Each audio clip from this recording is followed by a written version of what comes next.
And now it's time for Coach's Comments presented by Southside Auto Tech. Cristiano Simonetta with you alongside Stars head coach Rocky Russo, live from the Security First Bank North Zone stage. And Rocky, it's a 6-3 loss for your club against Tri-City. What were you most frustrated with in that first period where you guys were undisciplined, you allow 3 goals, one's a shorthanded marker, and you're down by 2 after 1?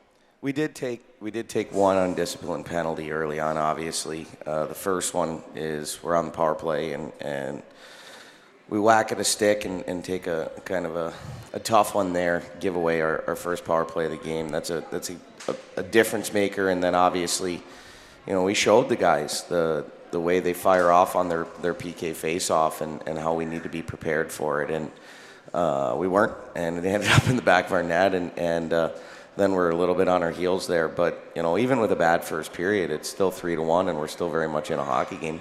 What's the message there for Cameron Whitehead, who didn't have his best to start this game, but he still had to battle, and you guys got it to a 3-2 portion of the game with Lucas Wallens' 2 goals, but then Tri-City took it later? Yeah, I thought we played outstanding in the second period. We really carried the pace of play.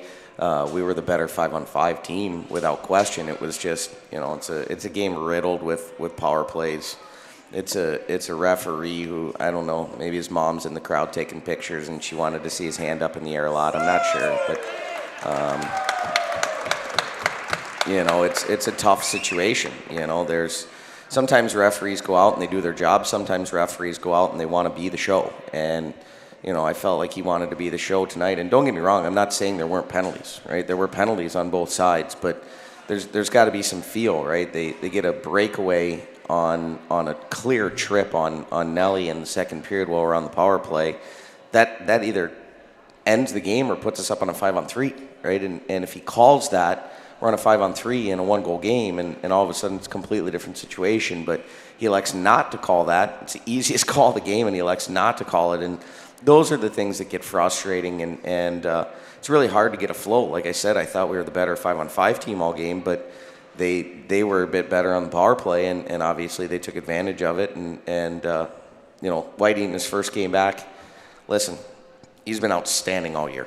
And I told George and Art, I told his advisor, at some point he's going to throw up a little bit of a quote-unquote stinker, right? Like he's been yet to be less than perfect this year, where everybody else in that locker room has made a mistake. So Whitey's the last one that I'm going to put anything on this evening. He's been a rock for us. He'll be a rock for us when he comes back. Doesn't appear as if there's anything major with an injury. In case anybody's concerned, he'll be fine. But he's human, I guess, is what we learned tonight. Is he's human, and he hasn't showed being human yet to this point. But he wasn't the reason that we lost the game tonight. We didn't take advantage of the opportunities in the second and third period when we did have them. And then Arseny Sergeyev, that goaltender well, when he's making those stops in the second period, do you sense on the bench the guys tightening up a little bit? You mentioned not being able to get in a flow, especially on the power play, despite having so many chances. Their goaltender was their best penalty killer tonight. Yeah, he was good. He wasn't great. He was good. He looked human too, which he didn't in the first time we played them, but he looked human too. But he made some big saves there in the second period. The game can completely change. The puck's laying in the crease. It's underneath him. It's behind him. We don't find a way to put it in the net. And then they go down, bang, bang, put it in the cage. So it's just one of those things where we carried the flow of the game, but they kind of took advantage of their opportunities a little bit better than we did. You've seen Tri-City now twice this season. For you guys, not too far away from one another in the standings. How can you match them the next time you play them and come away with 2 points? Well, it's, the more 5-on-5 hockey we could play against them, the better. I thought our penalty kill was actually really good. The first one we give up is a picture-perfect forecheck and a puck that gets thrown from below the goal line that ends up in the net. The second one, we had a chance to clear it. We had a chance to cover it. We don't do either one of those things, and then we screen our goalie. And, the Mitchell Miller kid, he should be a junior in college. But he's not a junior in college. He's still playing junior hockey because he got himself in trouble, unfortunately. So he's special. He's an unbelievable hockey player, obviously. And, he made some pretty special plays on the power play today.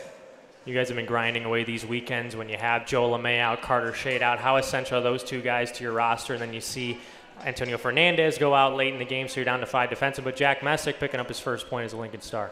Jack was good, but it's really hard to play without Joe and without Carter. Joe is the more offensive defenseman there, but Carter's the motor, and like Carter blocks pucks, Carter breaks pucks out. Like Carter gives space to all our other defensemen to be able to do what they do, because he's just going to go out and defend and be reliable and every shift. And when you don't have him and you don't have Joe, and our other D are excellent, obviously, but we're better together than we are apart. And if we were missing any of the other guys, if you're missing Daltz, if you're missing Tony, if you're missing Nelly, like you don't have your full core, and then you don't have what makes you special. And so I thought the other guys played really well. I don't have any issues with the way they played, but being shorthanded without those two guys, it definitely affects us. You guys play Fargo next week, a 2-game weekend series at the Icebox. You said that the adversity is going to serve you guys for the latter portion of the season. Do you still believe in that? Of course I do. Of course I do. This is a marathon, not a sprint, and we are a process-driven team. We're not a results-driven team, and I can look at our process today, and I could point out a good chunk of the game where we were really, really good. We made mistakes. They capitalized on our mistakes. They made mistakes. We didn't necessarily capitalize on them. So, when I look at our process and what we did today, we did a lot of really good things. We're gonna build off of those things. We're gonna learn from the mistakes we made. Nobody won the Clark Cup tonight, so we can all relax about that. And I'm confident that the further we get, the better we're gonna be, and we're gonna be playing our best hockey when we need to. But the 2 points now count just as much as the 2 points in February, March, and April. And so I'm very well aware of that. And we're going to refocus, reset, and be prepared for 2 big games against Fargo next week. Rocky, thanks so much for doing this.